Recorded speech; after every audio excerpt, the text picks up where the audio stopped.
All right, this is a second video and a commitment I made to do videos for courage.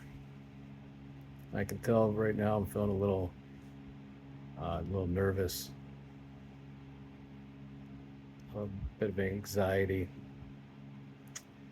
But to just talk about the videos, or why I'm doing it.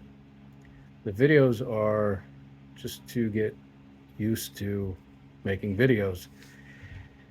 I mean, I've made a bunch in the past, and I seem to still have anxiety about it, and I feel like it's limiting me towards what I want to do in this life.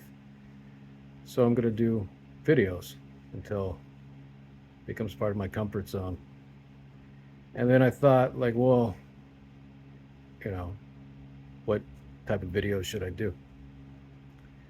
And there's a few different aspects that I wanted to do. So the first aspect was intention, because I do believe, not believe, I know of experience, intention is pretty powerful. It's like a background force, direction, and it moves the subconscious into the conscious.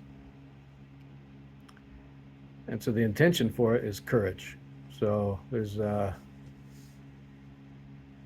this book by David Hawkins, Letting Go, or the Sedona Method, and they list all these synonyms for courage in there. And I'm just good. That's the intention, is courage, because I'm still having anxiety about these things. So stepping into the anxiety and then setting that intention of courage. And then the second aspect of it was, got feedback from a girl that you used to see, and she was always telling me, like, oh, you should just talk about your life. You overcame a lot of stuff. Your stories are inspiring or might help other people. So that's what I'm going to do. Just going to talk about, my life, what I've gone through, what I've experienced, but also in that intention of courage. And then the third aspect of this is just having fun with it. It's not making it too crazy, too strict, but also staying masculine about it. So the first video was actually on adventure, and I just did that spontaneously when I was out camping. And this is the second video, which feels more like it should feel like the first video, so I might reorganize it. But the next synonym for courage would be alert. And alert, I think about alert, it's like a body is humming, vibrant. There's definitely some fear there, but there's also just this alertness, like I'm focused, like it just completely immersed in my surroundings, as if there's less separation, like I think it's probably intuitively feels like the stage you hit right before you hit a flow state. Alert. So as far as stories from my life go, I'm trying a little bit of a blank right now, so I'm just going to intuitively go with it.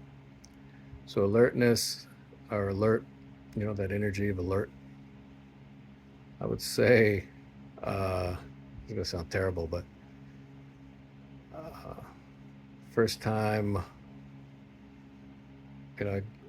I stole something when I was a kid. I grew up really poor, didn't have any sort of masculine figures around that were there to give me any sort of guidance about this kind of stuff.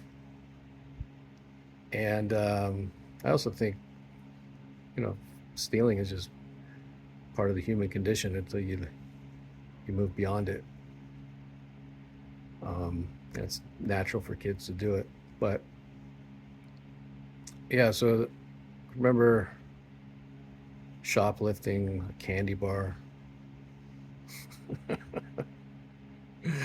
and a lot of fear, a lot of stuff coming up, but stepping into it, because I wasn't going to get that candy bar anyway. At least that's what my little child mind thought. I'd see now that that's not true. For pretty much anything, limitations aren't real. But yeah, just stepping in and taking the candy bar, and then like just staying committed to I was going to do something despite the fear, and feeling that alertness.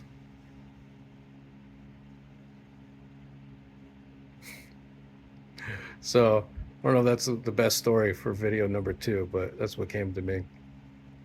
And I can also remember the guilt, fear, and the guilt. It's interesting how fear and guilt go hand in hand.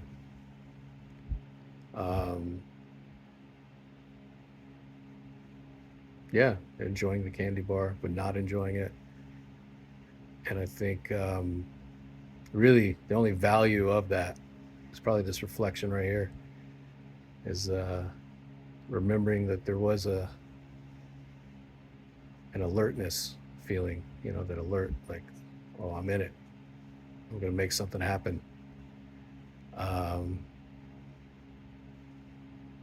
Probably not the best way to do it, but that's where I was at as a kid. All right, so that's video number 2. I'll talk to you guys later.